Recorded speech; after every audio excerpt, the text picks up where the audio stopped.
होई जर त्या ठिकाणी गुन्हेगार असतील तर मी त्यांचं समर्थन करणार नाही, पण पोलीस यंत्रणेने या ठिकाणी प्रामाणिकपणे तपास करावा अशी अपेक्षा आहे. कारण बऱ्याचदा असं होतं की पोलीस काहीही करू शकतात, ही भावना जनमानसामध्ये आहे.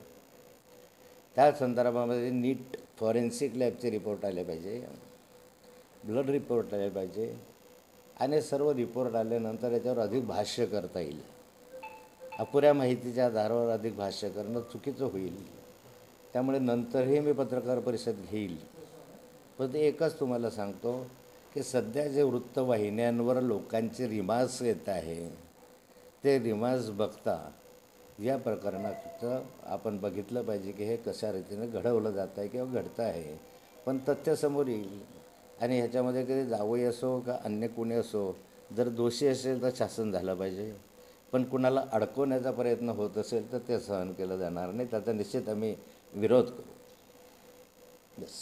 हो, एकीकडे राज्यामध्ये जे आहे प्रफुल्ल लोढा प्रकरण गाजते आहे, त्यावरून खरं तर अनेक आरोप प्रत्यारोप देखील होत आहे. सध्या एवढंच, तूर्त एवढं.